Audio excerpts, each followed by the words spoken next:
A lot of different tests in showers, but I haven't seen this specifically. What I've done here is I actually did my entire waterproofing process, and then I went ahead and hooked up my fixtures before I tiled. And I've been showering in here for about a month now and just kind of taking different tests, different observations of the shower after we use it, through certain periods of time, 72 hours, 1 week, things like that as well, to see what the drying process looks like. We have now not taken a shower in here for 72 hours. So wanted to point out a couple of things.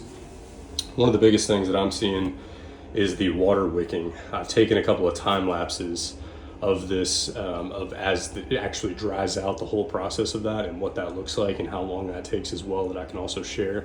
But this is one thing that I've noted, that we've got some water wicking here, and you can actually see this is 1 inch in each direction, just like GoBoard calls for.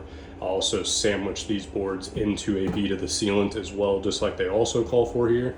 And you can actually see there is some cracking in between that seam right there, and then you've got that water wicking on both sides here, which is definitely a bit of a concern to me.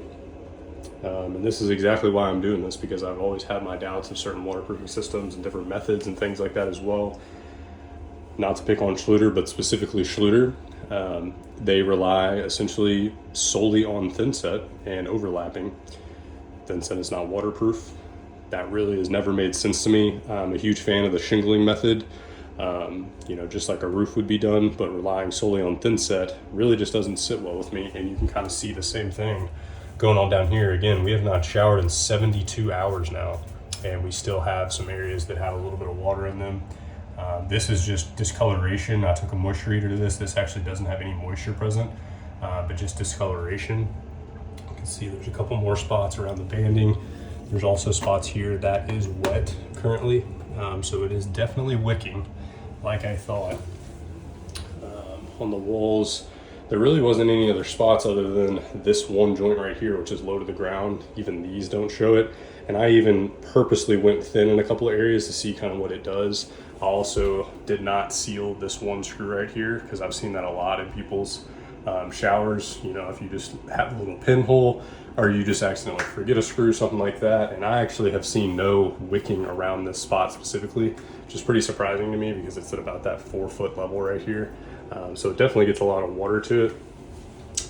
The niches I've been incredibly surprised with. I did do their tape inside of here, their little mesh band.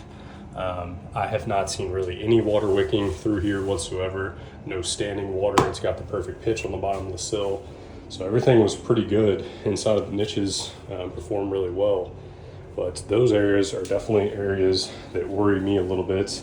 And I'm going to go to the next phase of this, which is actually applying a liquid applied waterproofing barrier over top of this. That's just going to be a one monolithic barrier, which is my personal preference these days, and kind of do the same testing as well. So stay tuned for that.